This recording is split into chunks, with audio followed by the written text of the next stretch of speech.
becoming a regular, Laura. Morning all. Testing 1, 2, 3. Yeah, I'm just about to stop following Brendan and her and others on social media. We've all had enough. They're in Paris together. Yeah, I see. All good to go? The opposition will today release RTI documents which show the depth of the Queensland health crisis and the government's failure to be upfront and honest with Queenslanders. And if you're not prepared to admit there is a problem, if you continue to deny there's a problem, you will never be able to heal the Queensland health crisis.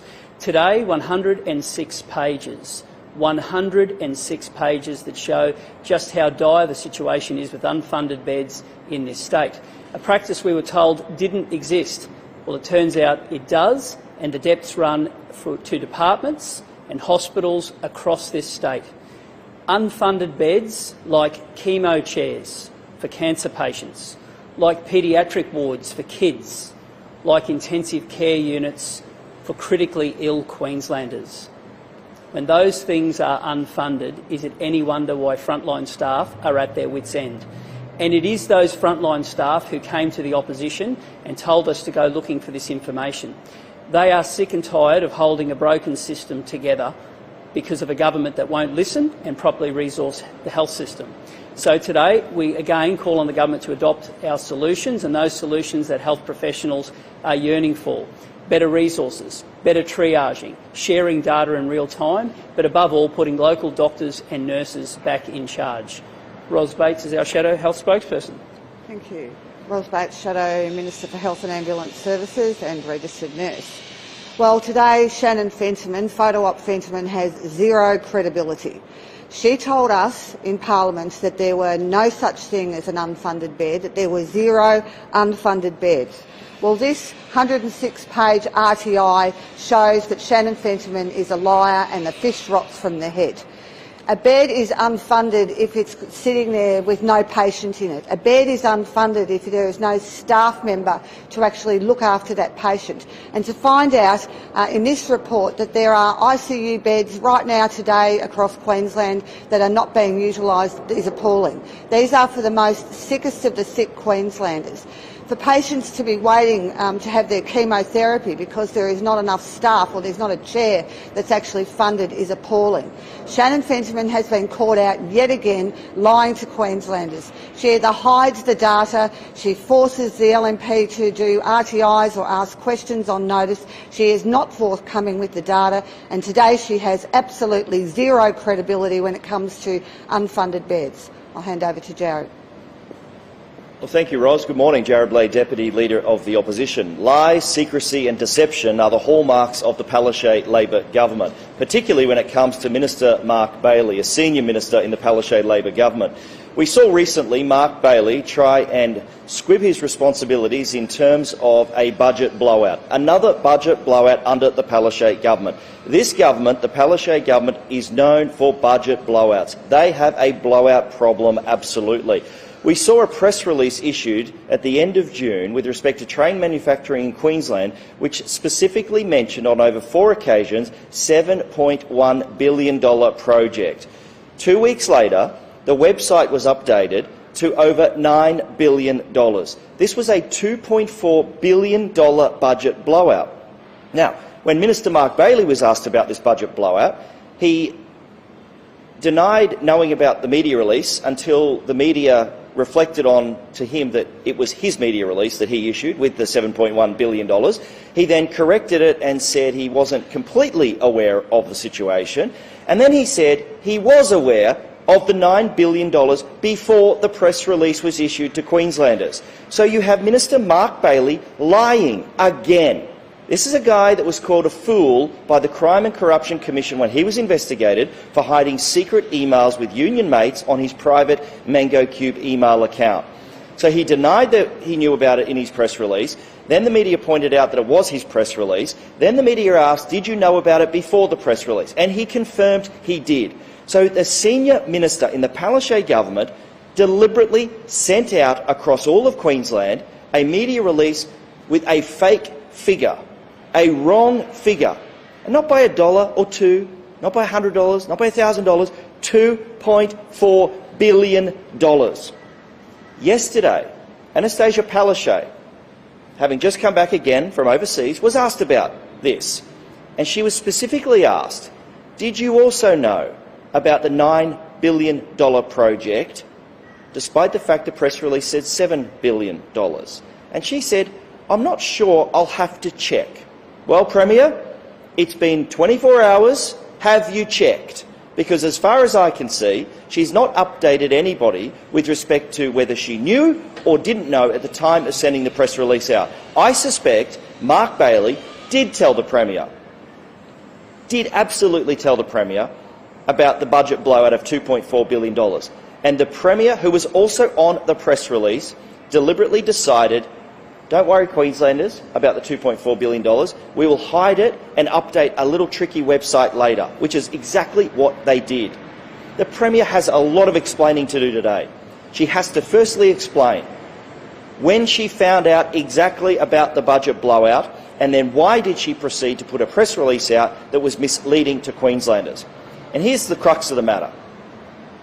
The Premier doesn't care anymore. She doesn't care about governing. She doesn't care about Queenslanders. She's immune to the issues of the cost of living crisis, the health crisis, and the housing crisis, and the homelessness issue. She's immune to it all. She's immune because she doesn't care and she's checked out. The reality of the situation is this, that when Mark Bailey found out about this budget blowout, he should have been upfront with people of Queensland and not updating a website. When I say the Premier doesn't care about the situation, she absolutely doesn't care about Queensland taxpayers' money. And I want to put a message to Queenslanders here. She doesn't care about your money. She doesn't care about your cost of living pressures. She doesn't care about your electricity prices. She doesn't care about the crime crisis, the housing crisis, or the homelessness issue we have in Queensland. This government is renowned for budget blowouts. So renowned, they are immune to thinking it's even an issue. And to see the Premier so flippantly disregard yesterday the $2.4 billion when questioned by media in Queensland, to say, oh, I'll be 80 by the time this isn't even an issue, just shows the disregard she has for the people of Queensland, the disregard she has for Queensland taxpayers' money, the disregard she has for you. Thanks, JB. Over to you. For our guys on the Gold Coast, could you please elaborate a little bit more on the unfunded ICU beds for the Gold Coast University Hospital? Yeah, well, I might get Ros to make some specific comments relating to the GC, but I'll make this point. When the government said that there was no such thing as unfunded beds, not only was that misleading, it underrated how bad the situation is. We're talking about unfunded beds in some of the most critical of wards and critical hospitals across the state. And when you talk about unfunded beds, like in intensive care on the Gold Coast, the most under pressure emergency department and the largest emergency department in the nation, you know that the government is more obsessed with how things look than how they really are. That is a massive shortfall for a hospital that is under immense pressure and is so important to the healthcare needs of people living on the Gold Coast. Did you want to comment, Ross? Shannon Fentiman said in Parliament that there was no such thing as an unfunded bed. Well, Shannon Fentiman is a fraud, a phony, a failure and a liar. On her own government's website, it actually tells you here the definition of what an unfunded bed is, or an unfunded bed alternative. And that's one that exceeds the bed allocation approved by the HHS Chief Executive Officer. So that means that there is a bed physically there, but there is no funding available to open it.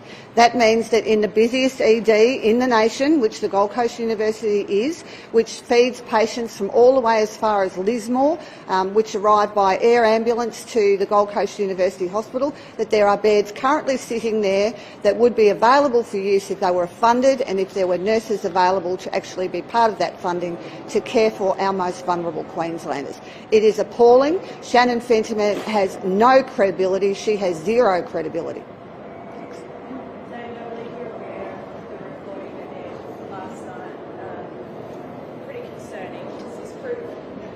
What does this show? That we don't have enough staff, or that the staff aren't being properly trained? That was distressing for the woman involved. equally distressing for the staff who are under such pressure because of a rotten culture from the top, that they just don't feel valued, and they're just increasingly working in situations that are just not conducive to giving good outcomes. And when we speak to the frontline health staff, the doctors and the nurses, they tell us what it is like. They are working in an environment where they're under-resourced, they're under pressure, they're undervalued, they're not feeling like they're in charge of making decisions. And when that occurs, well, then you're going to have patients slip through the cracks. And look, it's distressing for everyone involved.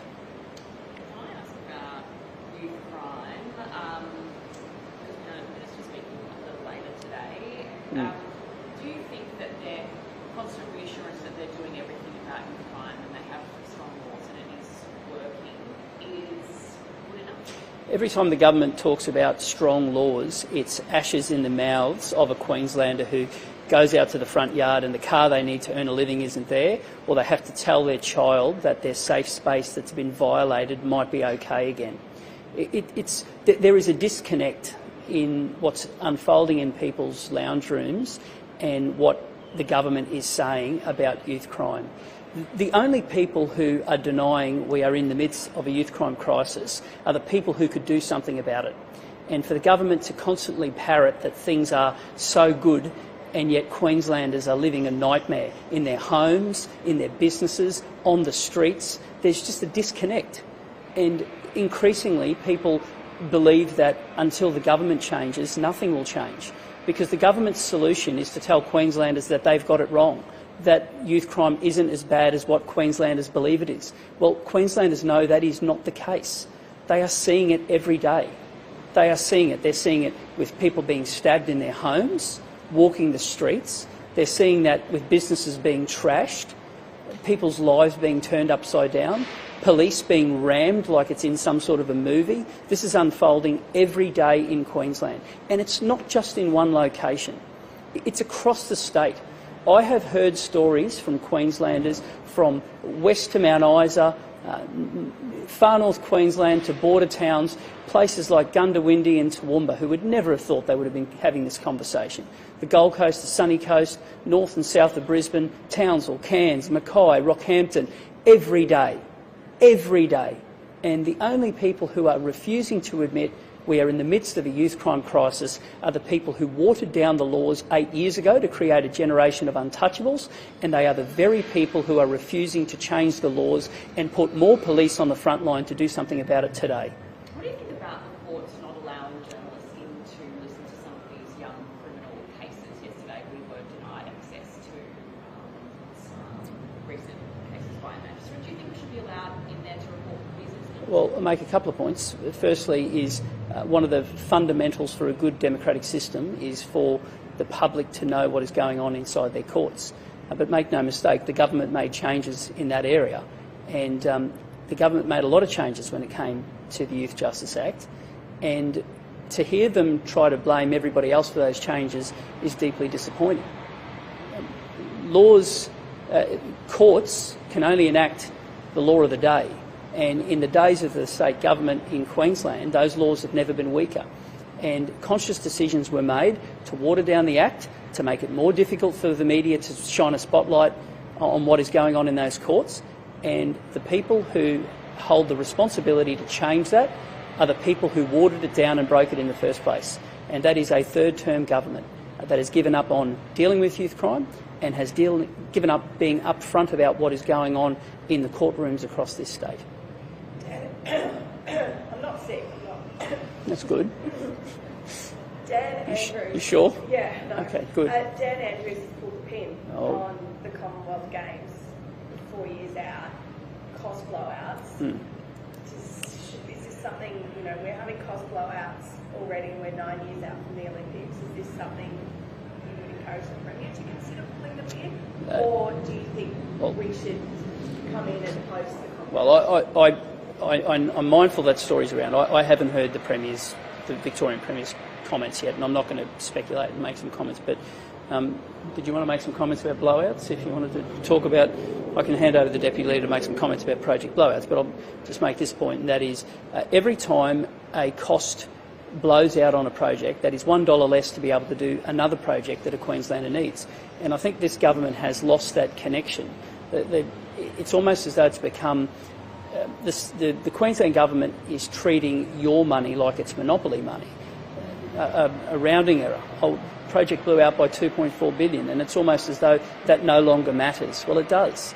And at a time when Queenslanders are struggling to keep a roof over their head, those blowouts matter to Queenslanders. It hits their hip pocket, and it means there's less money to do other projects. But I'm loath to comment specifically about that, having not seen what Andrews has said.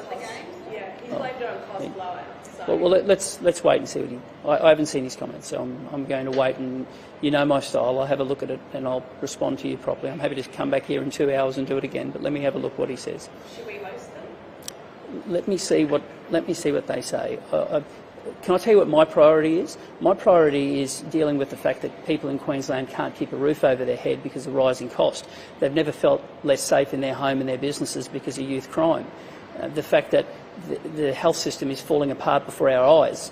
So if you want to know where my priority is, that's where my priority is, but I just won't comment until I see that report.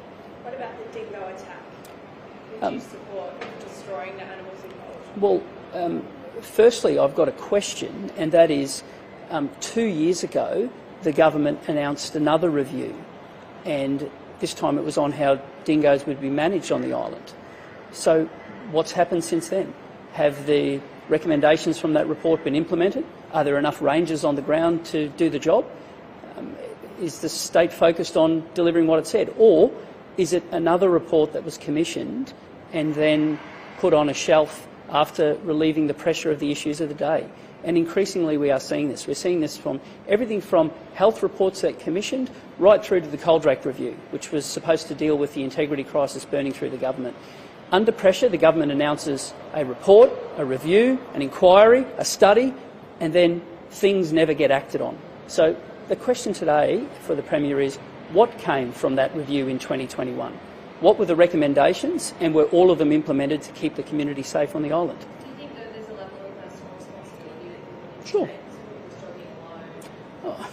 Well, as part of that review, there were a number of things that were suggested, including how the animals would be tracked and the ranges that were needed to implement them. The question today is, have those things been implemented?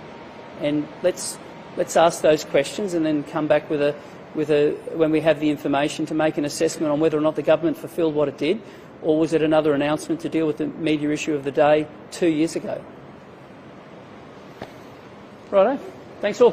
Thank you. Cheers.